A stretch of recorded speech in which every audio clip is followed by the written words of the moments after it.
Smooth India.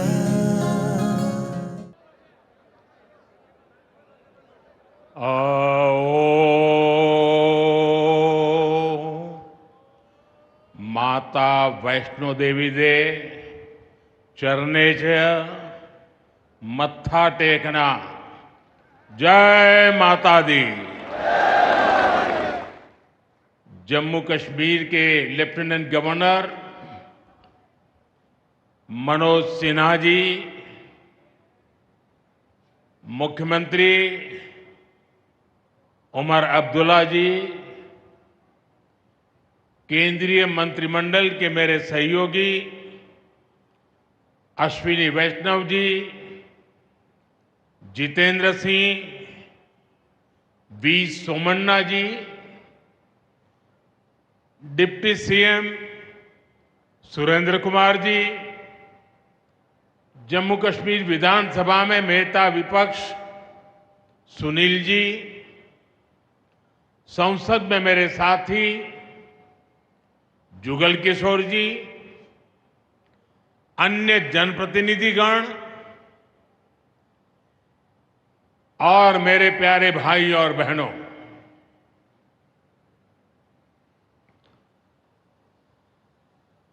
वीर जोरावर सिंह जी की ये भूमि है। मैं इस धरती को प्रणाम करता हूं। साथियों, आज का ये कार्यक्रम भारत की एकता और भारत की इच्छा शक्ति का विराट उत्सव है।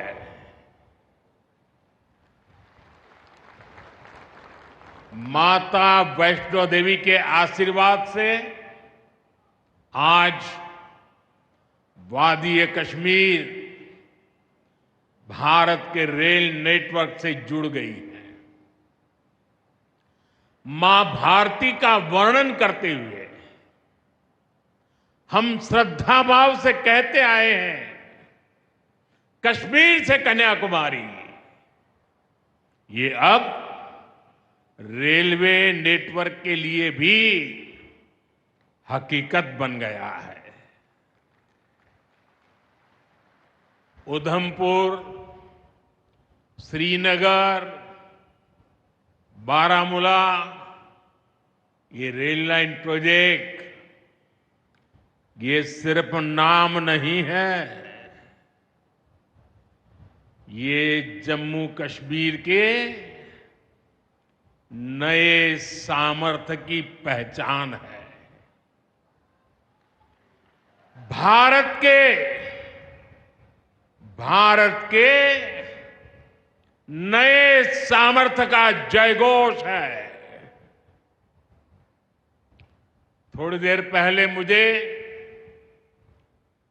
चिनाब ब्रिज और अंजी ब्रिज का लोकार्पण करने का अवसर मिला है। आज ही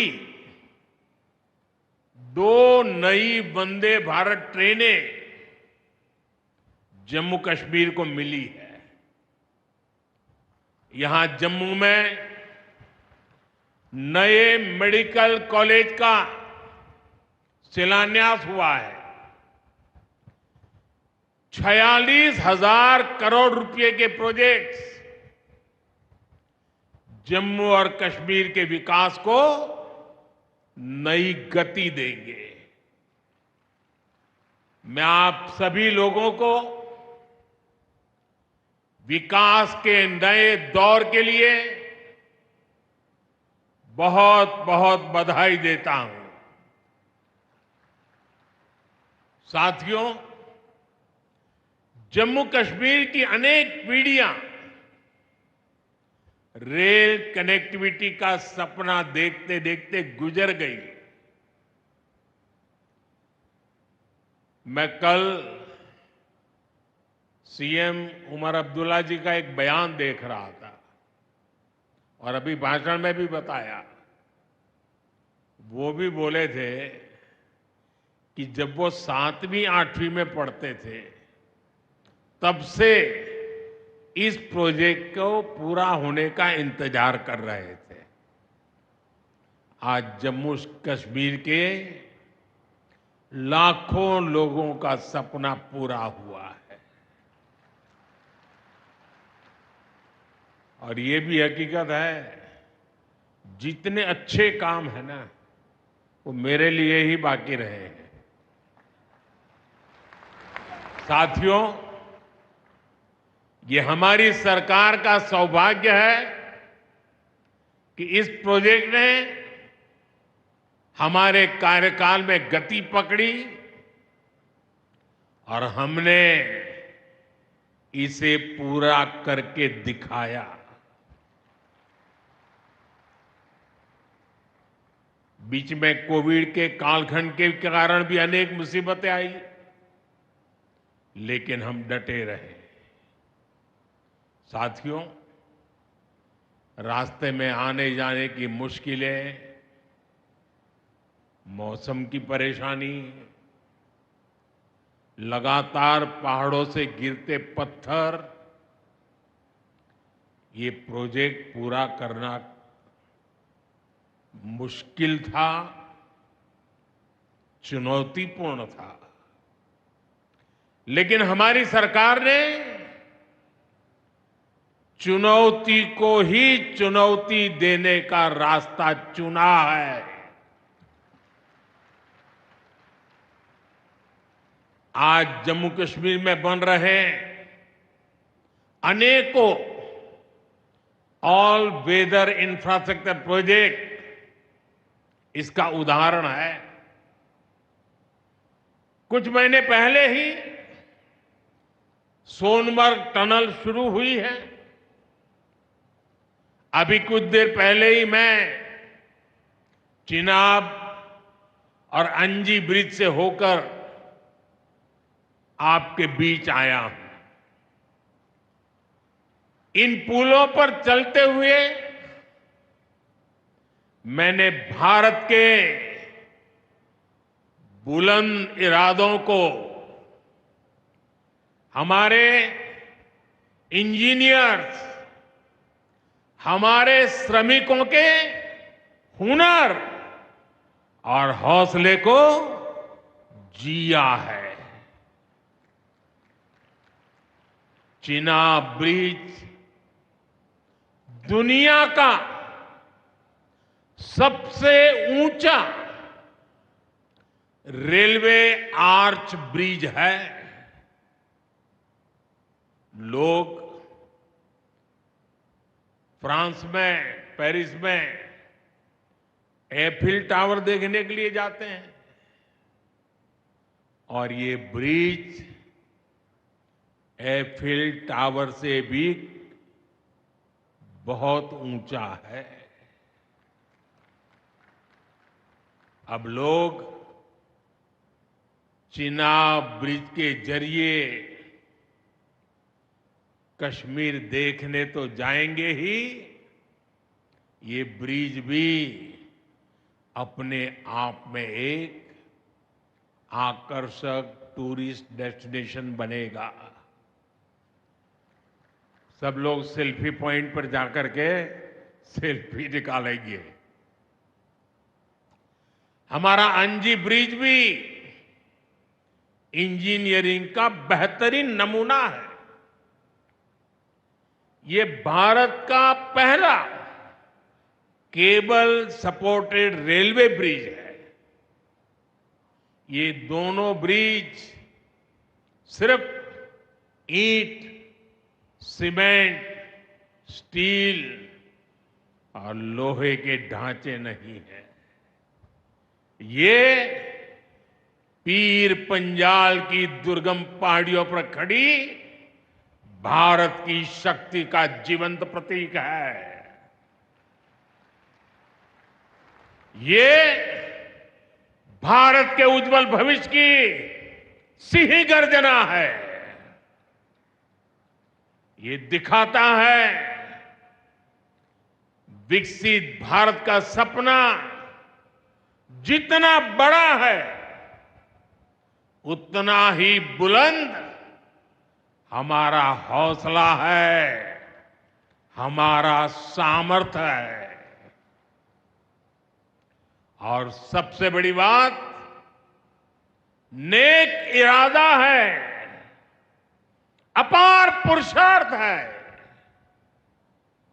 साथियों, चिनाब ब्रिज हो या फिर अंजी ब्रिज, ये जम्मू की और कश्मीर की दोनों क्षेत्रों की समृद्धि का जरिया बनेंगे। इससे टूरिज्म तो बढ़ेगा ही, इकोनॉमी के दूसरे सेक्टर्स को भी लाभ होगा। जम्मू और कश्मीर की रेल कनेक्टिविटी दोनों क्षेत्रों के कारोबारियों के लिए नए अवसर बनाएगी। इससे यहां की इंडस्ट्री को गति मिलेगी। अब कश्मीर के सेब कम लागत में देश के बड़े बाजारों तक पहुंच पाएंगे और समय पर पहुंच पाएंगे। सूखे मेवे हो या पश्मीना शॉल, यहां का हस्तशिल्प अब आसानी से देश के किसी भी हिस्से तक पहुंच पाएगा। इससे जम्मू कश्मीर के लोगों को देश के दूसरे हिस्सों में आना जाना भी बहुत आसान होगा। साथियों, मैं यहां संगलदान के एक स्टूडेंट का अखबार में कमेंट पढ़ रहा था।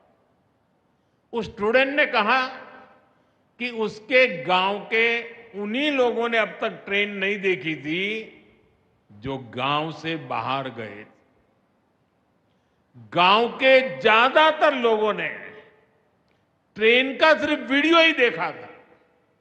उन्हें अब तक यकीन ही नहीं हो रहा कि असली ट्रेन उनकी आंखों के सामने गुजरेगी। मैंने ये भी पढ़ा कि बहुत से लोग ट्रेनों के आने जाने का टाइम याद कर रहे हैं। एक और बिटिया ने बड़ी अच्छी बात कही। उस बिटिया ने कहा, अब मौसम तय नहीं करेगा कि रास्ते खुलेंगे या बंद रहेंगे। अब ये नई ट्रेन सेवा हर मौसम में लोगों की मदद करती रहेगी। साथियों, जम्मू कश्मीर मां भारती का मुकुट है। ये मुकुट एक से बढ़कर एक खूबसूरत रत्नों से जड़ा हुआ है।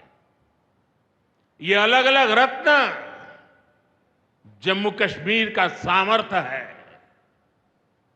यहां की पुरातन संस्कृति, यहां के संस्कार, यहां की आध्यात्मिक चेतना, प्रकृति का सौंदर्य, यहां की जड़ी बूटियों का संसार, फलों और फूलों का विस्तार, यहां के युवाओं में, आप लोगों में जो टैलेंट है वो मुकुट मणि की तरह चमकता है। साथियों, आप भली भांति जानते हैं, मैं दशकों से जम्मू और कश्मीर आता जाता रहा। इंटीरियर इलाकों में मुझे जाने का, रहने का अवसर मिला है। मैंने इस सामर्थ्य को लगातार देखा है, महसूस किया है, और इसलिए मैं पूरे समर्पण भाव के साथ जम्मू कश्मीर के विकास में जुटा हूं। साथियों, जम्मू कश्मीर भारत की शिक्षा और संस्कृति का गौरव रहा है। आज भारत दुनिया के बड़े नॉलेज हब में से एक हमारा जम्मू कश्मीर बन रहा है, तो इसमें जम्मू कश्मीर की भागीदारी भी भविष्य में भी बढ़ने वाली है। यहां आईआईटी, आईआईएम, एम्स और नीट जैसे संस्थान है। जम्मू और श्रीनगर में सेंट्रल यूनिवर्सिटीज हैं। जम्मू और कश्मीर में रिसर्च इकोसिस्टम का भी विस्तार हो रहा है। साथियों, यहां पढ़ाई के साथ साथ दवाई के लिए भी अभूतपूर्व काम हो रहा है। बीते कुछ सालों में ही 2 स्टेट लेवल के कैंसर संस्थान बने हैं। पिछले 5 वर्षों में यहां 7 नए मेडिकल कॉलेज शुरू किए गए हैं। आप भी जानते हैं, जब मेडिकल कॉलेज खुलता है तो उससे मरीजों के साथ ही उस क्षेत्र के युवाओं को भी सबसे ज्यादा फायदा मिलता है। जम्मू कश्मीर में अब एमबीबीएस की सीटों की संख्या 500 से बढ़कर 1300 तक पहुंच गई है। मुझे खुशी है कि अब रियासी जिले को भी नया मेडिकल कॉलेज मिलने जा रहा है। Shri Mata Vaishno Devi institute of medical excellence, ये आधुनिक अस्पताल तो है, ये दान पुण्य करने की हमारी जो संस्कृति है उसका भी उदाहरण है। इस मेडिकल कॉलेज को बनाने में जो राशि लगी है उसके लिए भारत के कोने कोने से माता वैष्णो देवी के चरणों में आने वाले लोगों ने दान दिया हुआ है।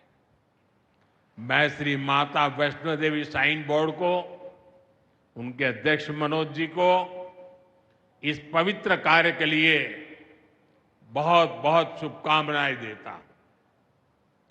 इस अस्पताल की क्षमता भी 300 बेड से बढ़कर 500 बेड की जा रही है।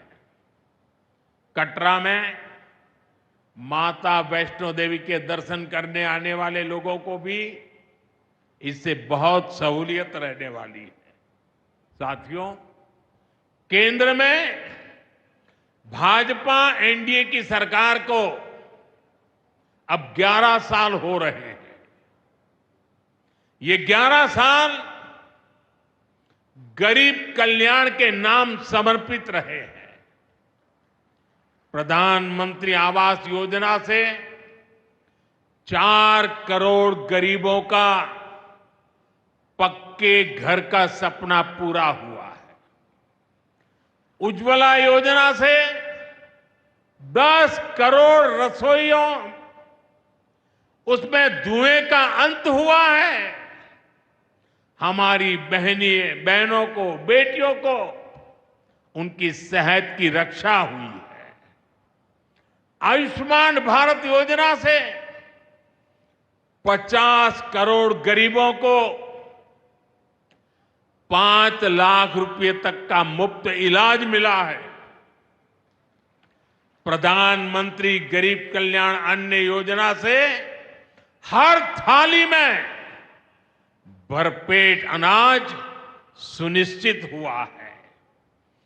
जनधन योजना से पहली बार 50 करोड़ से ज्यादा गरीबों के लिए बैंक का दरवाजा खुला है।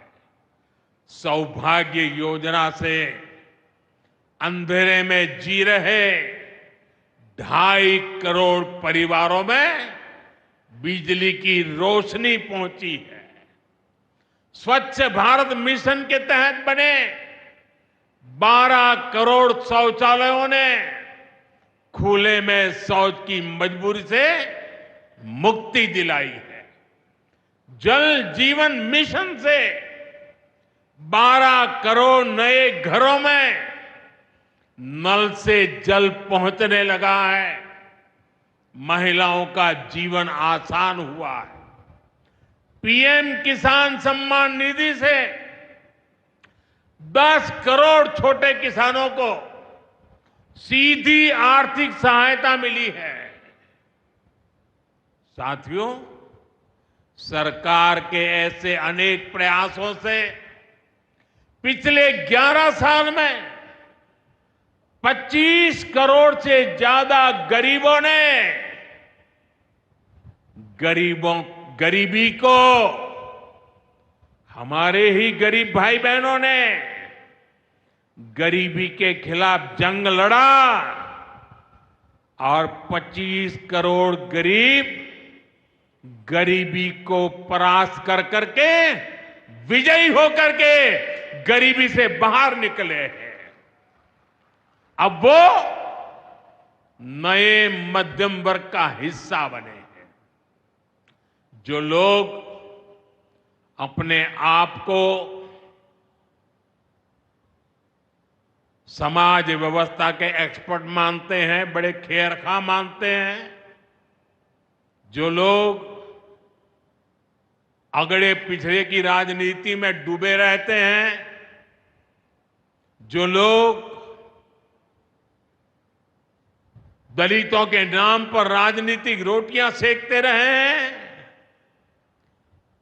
जरा जिन योजनाओं का मैंने सिर्फ उल्लेख किया है उसकी तरफ नजर कर लीजिए। कौन लोग हैं जिनको ये सुविधाएं मिली हैं? वो कौन लोग हैं जो आजादी के 7 दशक तक इन प्राथमिक सुविधाओं से वंचित रहे थे? ये मेरे दलित भाई बहन है, ये मेरे आदिवासी भाई बहन है, ये मेरे पिछड़े भाई बहन है, ये पहाड़ों पर गुजारा करने वाले, ये जंगलों में बसने वाले, झुग्गी झोपड़ी में जिंदगी पूरी करने वाले, ये वो परिवार है जिनके लिए मोदी ने अपने 11 साल खपा दिए हैं।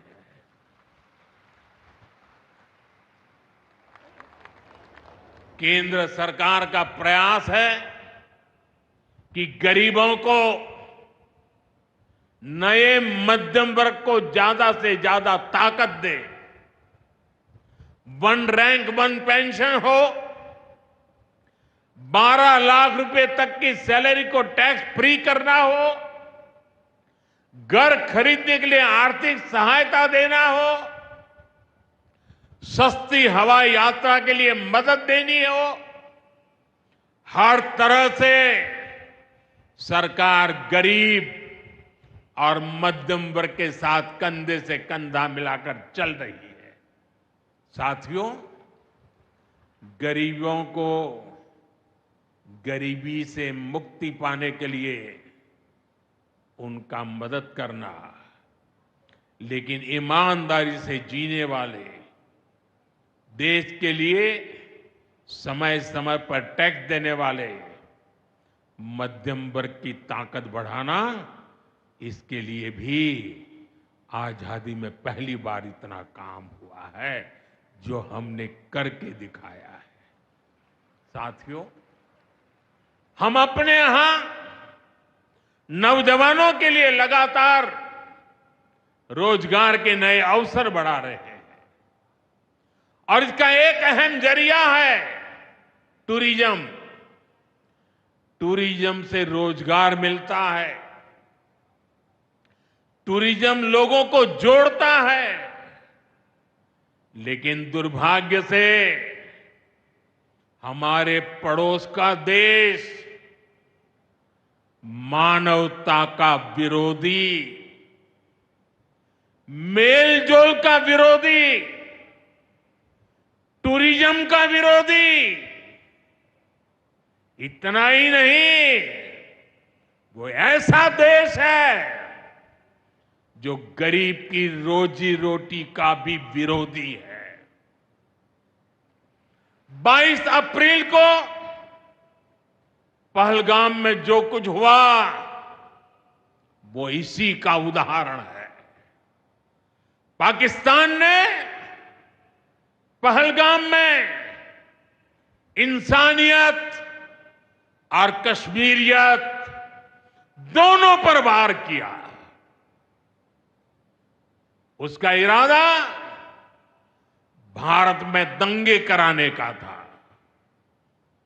उसका इरादा कश्मीर के मेहनतकश लोगों की कमाई को रोकना था। इसलिए पाकिस्तान ने टूरिस्ट पर हमला किया। वो टूरिज्म जो बीते 4-5 साल में लगातार बढ़ रहा था, हर साल यहां रिकॉर्ड संख्या में टूरिस्ट आ रहे थे। जिस टूरिज्म से जम्मू कश्मीर के गरीबों के घर चलते हैं, उसको पाकिस्तान ने निशाना बनाया।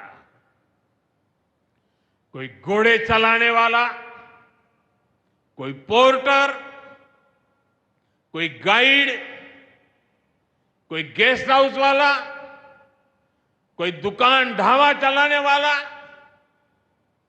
पाकिस्तान की साजिश इन सबको तबाह करने की थी। आतंकियों को चुनौती देने वाला नौजवान आदिल,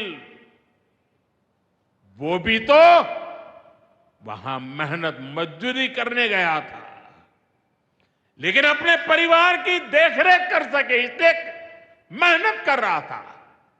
आतंकियों ने उस आदिल को भी मार दिया। साथियों, पाकिस्तान की साजिश के खिलाफ जिस प्रकार जम्मू कश्मीर के लोग उठ खड़े हुए हैं, जम्मू कश्मीर के अवाम ने इस बार जो ताकत दिखाई है, ये सिर्फ पाकिस्तान नहीं, दुनिया भर की आतंकवादी मानसिकता को जम्मू कश्मीर के लोगों ने कड़ा संदेश दिया है। जम्मू कश्मीर का नौजवान अब आतंकवाद को मुंह तोड़ जवाब देने का मन बना चुका है। ये वो आतंकवाद है जिसने घाटी में स्कूल जलाए, और सिर्फ स्कूल यानी इमारत नहीं जलाई थी, 2-2 पीढ़ी का भविष्य जला दिया था, अस्पताल तबाह किए, जिसने कई पीढ़ियों को बर्बाद किया। यहां जनता अपनी पसंद के नुमाइंदे चुन सके, यहां चुनाव हो सके, ये भी आतंकवाद के चलते बड़ी चुनौती बन गया था। साथियों, बरसों तक आतंक सहने के बाद जैसे जम्मू कश्मीर ने इतनी बर्बादी देखी थी कि जम्मू कश्मीर के लोगों ने सपने देखना ही छोड़ दिया था। आतंकवाद को ही अपना भाग्य मान लिया था। जम्मू कश्मीर को इस स्थिति से निकालना जरूरी था, और हमने ये करके दिखाया है। आज जम्मू कश्मीर का नौजवान नए सपने भी देख रहा है और उन्हें पूरे भी कर रहा है। अब कश्मीर का नौजवान बाजारों को, शॉपिंग मॉल्स को, सिनेमा हॉल को गुलजार देख करके खुश है। यहां के लोग जम्मू कश्मीर को फिर से फिल्मों की शूटिंग का प्रमुख केंद्र बनते देखना चाहते हैं। इस क्षेत्र को स्पोर्ट्स का हब बनते देखना चाहते हैं। यही भाव हमने अभी माता खीर भवानी के मेले में भी देखा है। जिस तरह हजारों लोग माता के दर पर पहुंचे, वो नए जम्मू कश्मीर की तस्वीर दिखाता है। अब 3 तारीख से अमरनाथ यात्रा भी शुरू होने वाली है। ईद की उमंग भी हम चारों तरफ देख रहे हैं। विकास का जो वातावरण जम्मू कश्मीर में बना था, वो पहलगाम के हमले से डिगने वाला नहीं है। जम्मू कश्मीर के आप सभी लोगों को और आप सबसे नरेंद्र मोदी का वायदा है। मैं यहां विकास को रुकने नहीं दूंगा। यहां के नौजवानों को सपने पूरा करने से कोई भी बाधा अगर रुकावट बनती है, तो उस बाधा को पहले मोदी का सामना करना पड़ेगा। साथियों, आज 6 जून है। याद कीजिए, 1 महीने पहले, ठीक 1 महीने पहले 6 मई की वो रात पाकिस्तान के आतंकियों पर कयामत बरसी थी।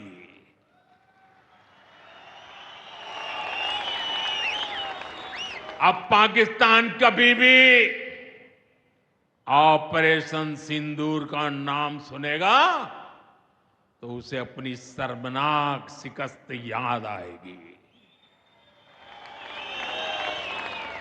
पाकिस्तानी फौज और आतंकियों ने कभी सोचा नहीं था कि भारत पाकिस्तान में सैकड़ों किलोमीटर अंदर जाकर के आतंकवादियों पर इस तरह वार करेगा।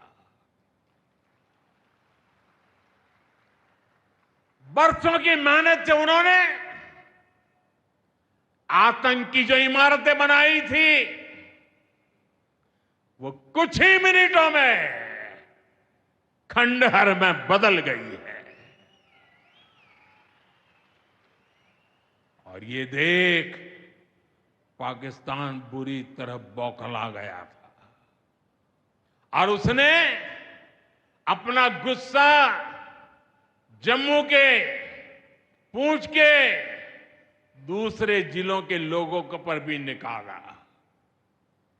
पूरी दुनिया ने देखा कि पाकिस्तान ने कैसे यहां घर उजाड़े, बच्चों पर गोले फेंके, स्कूल, अस्पताल तबाह किए, मंदिर, मस्जिद, गुरुद्वारों पर शेलिंग की। आपने जिस तरह पाकिस्तान के हमलों का मुकाबला किया, वो हर देशवासी ने देखा है। इसलिए अपने परिवारजनों ने उनके साथ हर देशवासी पूरी शक्ति से खड़ा है। साथियों, जिन लोगों की क्रॉस बॉर्डर फायरिंग में मृत्यु हुई है,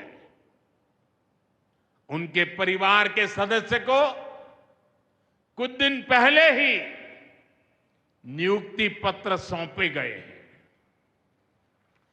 सेलिंग से प्रभावित 2000 से ज्यादा परिवारों की तकलीफ भी हमारी अपनी तकलीफ है। इन परिवारों को सेलिंग के बाद अपने घर की मरम्मत के लिए आर्थिक मदद दी गई थी। अब केंद्र सरकार ने ये तय किया है कि इस मदद को और बढ़ाया जाए। आज के इस कार्यक्रम में मैं इसकी भी जानकारी आपको देना चाहता हूं। साथियों, जिन घरों में बहुत ज्यादा नुकसान हुआ है उन्हें अब 2 लाख रुपए और जो घर आंशिक रूप से क्षतिग्रस्त हुए उन्हें 1 लाख रुपए की सहायता अलग से दी जाएगी, अतिरिक्त दी जाएगी। यानी अब उन्हें पहली बार की मदद के बाद ये एक्स्ट्रा धनराशि मिलेगी। साथियों, हमारी सरकार बॉर्डर किनारे बसे लोगों को देश का प्रथम प्रहरी मानती है। बीते दशक में सरकार ने बॉर्डर के जिलों में विकास और सुरक्षा के लिए अभूतपूर्व काम किया है। इस दौरान करीब 10,000 नए बंकर्स बनाए गए हैं। इन बंकरों ने ऑपरेशन सिंदूर के बाद बने हालात में लोगों का जीवन बचाने में बड़ी मदद की है। मुझे बताते हुए खुशी है कि जम्मू और कश्मीर डिवीजन के लिए 2 बॉर्डर बटालियन बनाई गई है। 2 वुमेन बटालियन बनाने का भी काम पूरा कर लिया गया है। साथियों, हमारा जो इंटरनेशनल बॉर्डर है उसके पास जो बहुत दुर्गम इलाके हैं वहां भी सैकड़ों करोड़ रुपया खर्च करके नया इंफ्रा बनाया जा रहा है। कठुआ से जम्मू हाईवे को 6 लेन का एक्सप्रेसवे बनाया जा रहा है। अखनूर से पुंछ हाईवे का भी चौड़ीकरण किया जा रहा है।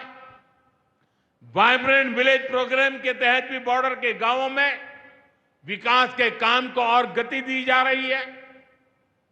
जम्मू कश्मीर के 400 ऐसे गांव जहां ऑल वेदर कनेक्टिविटी नहीं थी, उन्हें 1800 किलोमीटर की नई सड़कें बिछाकर जोड़ा जा रहा है। इस पर भी सरकार 4,200 करोड़ रुपए से ज्यादा खर्च करने जा रही है। साथियों, आज मैं जम्मू कश्मीर के आप लोगों से, खासकर यहां के नौजवानों से एक विशेष आग्रह भी करने आया हूं और जम्मू कश्मीर की धरती से मैं देश को भी आग्रह करना चाहता हूं।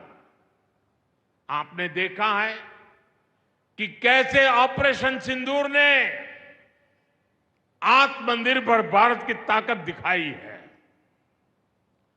आज दुनिया भारत के डिफेंस इकोसिस्टम की चर्चा कर रही है और इसके पीछे एक ही कारण है, हमारी सेनाओं का मेक इन इंडिया पर भरोसा।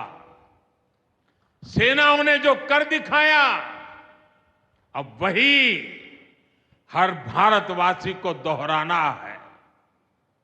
इस साल के बजट में हमने मिशन मैन्युफैक्चरिंग की घोषणा की है। इस मिशन के तहत सरकार मैन्युफैक्चरिंग को नई उड़ान देने का काम कर रही है। मैं जम्मू कश्मीर के युवाओं से कहूंगा, आइए इस मिशन का हिस्सा बनिए। देश को आपकी आधुनिक सोच चाहिए, देश को आपके इनोवेशन की जरूरत है। आपके आइडिया, आपकी स्किल भारत की सुरक्षा को भारत की अर्थव्यवस्था को नई ऊंचाई देंगे। पिछले 10 वर्षों में भारत एक बड़ा डिफेंस एक्सपोर्टर बना है। अब हमारा लक्ष्य है दुनिया के टॉप डिफेंस एक्सपोर्टर्स में भारत का नाम भी शामिल हो। इस लक्ष्य की ओर हम जितना तेजी से बढ़ेंगे उतनी ही तेजी से भारत में रोजगार के लाखों नए अवसर पैदा होंगे। साथियों, हमें एक और संकल्प लेना है। जो सामान भारत में बना हो, जिसमें हमारे देशवासियों का पसीना लगा हो, हम सबसे पहले उसे ही खरीदें। और यही राष्ट्रभक्ति है, यही राष्ट्र की सेवा है। सीमा पर हमें हमारी सेनाओं का मान बढ़ाना है और बाजार में हमें मेड इन इंडिया का गौरव बढ़ाना है। साथियों, एक सुनहरा और उज्जवल भविष्य जम्मू कश्मीर का इंतजार कर रहा है। केंद्र सरकार और यहां की सरकार मिलकर विकास के कार्यों में जुटे हैं, एक दूसरे को सहयोग कर रहे हैं। शांति और खुशहाली के जिस रास्ते पर हम आगे बढ़ रहे हैं, हमें उसे लगातार मजबूत करना है। मां वैष्णो देवी के आशीर्वाद से विकसित भारत, विकसित जम्मू कश्मीर का ये संकल्प सिद्धि तक पहुंचे, इसी कामना के साथ आप सभी को फिर से ये ढेर सारे विकास के प्रोजेक्ट के लिए और एक से बढ़कर एक शानदार प्रोजेक्ट के लिए मैं बहुत बहुत बधाई देता हूं। दोनों मुट्ठी बंद करके पूरी ताकत से मेरे साथ बोलिए, भारत माता की। आवाज हिंदुस्तान के हर कोने में गूंजनी चाहिए। भारत माता की, भारत माता की, भारत माता की, भारत माता की। बहुत बहुत धन्यवाद।